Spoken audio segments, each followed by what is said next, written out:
Assalamualaikum warahmatullahi wabarakatuh. Kami dari kelompok 6 akan mempresentasikan atau memaparkan hasil kerja kami yang berjudul pemetaan rantai pasok ayam pedaging. Sebelumnya, perkenalkan nama saya Gevira dengan akhiran NIM 1131.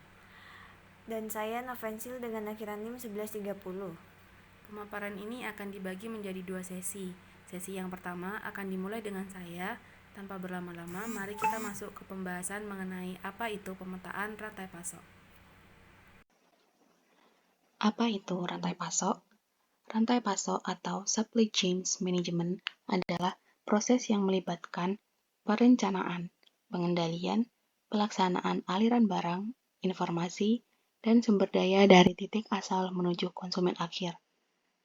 Rantai pasok tidak hanya mencangkup perusahaan yang memproduksi barang, tetapi juga meliputi semua pihak yang terlibat dalam penyediaan produk, seperti pemasok bahan baku, produsen, distributor, pengecer, dan konsumen. Tujuannya adalah untuk meningkatkan efisiensi dan efektivitas dalam setiap tahap, sehingga dapat meminimalkan biaya dan meningkatkan kepuasan pelanggan. Selanjutnya, di sini ada pemetaan rantai pasok ayam daging. Diambil dari dua contoh perusahaan. Yang pertama, peternak mandiri yang mendistribusikan hasilnya lebih kepada distributor kecil, seperti pedagang pengumpul, lalu ke agen kecil, kemudian ke pengolahan makanan, lalu terakhir ke konsumen rumah tangga. Yang kedua, perusahaan peternak yang mendistribusikan hasilnya lebih ke arah distributor yang besar, seperti pasar modern atau supermarket, hotel, restoran, catering, rumah sakit, dan industri makanan. Berikut adalah langkah-langkah pemetaan rantai pasok perusahaan ayam pedaging. Langkah pertama, yakni memetakan proses inti dalam rantai pasok. Ada pengadaan bibit DOC, day old chick, yang mana perusahaan pembibitan menghasilkan dan mendistribusikan DOC kepada peternak. Kemudian, pemeliharaan ayam. Peternak ayam broiler membesarkan DOC dengan manajemen pakan, kesehatan, lingkungan kandang. Lalu, panen dan pengangkutan. Ayam broiler siap panen dikumpulkan dan dikirim ke RPHO atau Rumah Pemotongan Hewan Unggas. Selanjutnya, pemotongan dan pengolahan RPHO memproses ayam menjadi karkas atau pemotong ayam untuk dijual. Kemudian, distribusi dan pemasaran ayam yang telah diproses dikirim ke pedagang grosir, pasar modern, restoran, hotel, catering, dan pengecer. Terakhir, konsumsi, yang mana konsumen akhir membeli ayam broiler dalam bentuk segar atau olahan. Kemudian pada langkah 2, yakni memetakan pelaku utama dalam rantai pasok.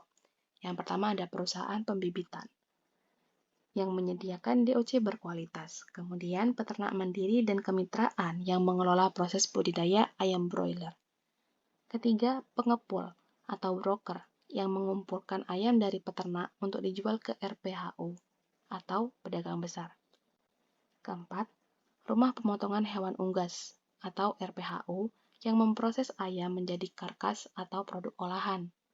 Kemudian, kelima, pedagang grosir dan retail yang menyediakan ayam ke pasar tradisional dan modern. Terakhir ada industri makanan dan horeca, yang mana menggunakan ayam sebagai bahan baku makanan. Lanjut ke langkah ketiga, atau memetakan aliran produk. DOC dari perusahaan pembibitan menuju ke peternak, lalu ke ayam broiler hidup, ke pengepul RPHO, kemudian produk olahan ayam, ke pedagang grosir dan retail, lalu pada konsumen akhir. Langkah yang keempat yakni memetakan aliran informasi. Dimulai dari informasi harga dan permintaan dari pasar ke peternak, informasi kualitas dari RPHO ke peternak, lalu regulasi dan kebijakan dari pemerintah ke seluruh rantai pasok.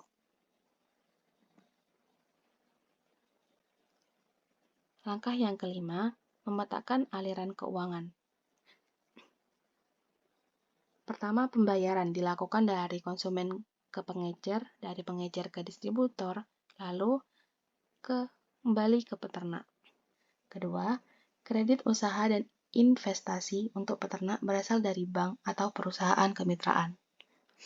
Di sini ada dari peternak mandiri dan perusahaan peternak menuju ke pedagang pengepul dan agen besar. Kemudian dari agen besar dan pengepul menuju ke pengecer A dan pengecer B. Lalu pengecer A dan pengecer B menjualnya lagi kepada pasar konsumen.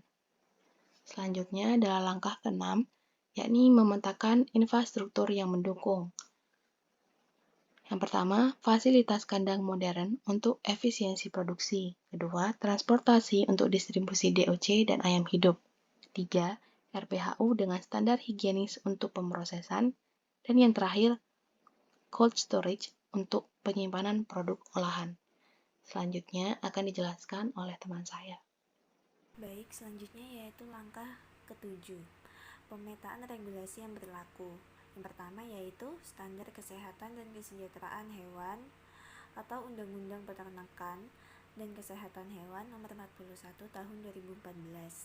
Yang kedua, kebijakan harga dan distribusi oleh pemerintah dan asosiasi peternak. Yang ketiga, regulasi keamanan pangan untuk produk ayam olahan. Untuk langkah yang ke-8 yaitu memetakan hubungan dan keterangan antara para pelaku rantai pasok. Di sini ada 3 hubungan, yaitu yang pertama kontrak antara peternak dan perusahaan integrator.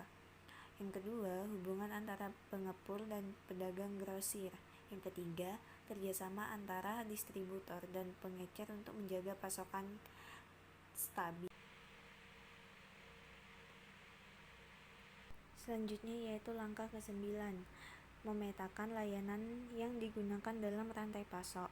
Yang pertama, layanan logistik untuk mengirim ayam hidup dan olahan. Yang kedua, layanan pemasaran untuk promosi produk ayam. Yang ketiga, layanan keuangan untuk pendanaan dan kredit usaha. Langkah yang ke-10 yaitu memetakan hambatan dan potensi solusinya. Yang pertama, hambatan fluktuasi harga ayam. Untuk solusinya sendiri yaitu stabilisasi harga melalui regulasi dan intervensi pasar. Itu yang kedua, penyakit unggas. Solusinya yaitu penerapan biosecurity ketat di peternakan. Yang ketiga, ketergantungan pakan impor dengan solusi pengembangan produksi pakan lokal. Dan yang terakhir yaitu distribusi tidak merata. Solusinya mengoptimalisasi rantai logistik dan cold storage. Untuk langkah yang terakhir yaitu membuat matriks peta rantai pasok atau finalisasi. Di sini ada tingkat pelaku yang terdiri dari perusahaan pembibitan, peternak, pengepul, RPHU, distributor atau pedagang hingga ke konsumen.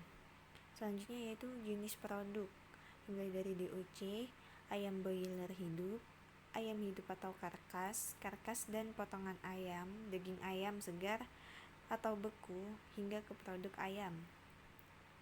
Untuk volume sendirinya yaitu jutaan ekor, ratusan ribu ekor, ribuan ekor, ton.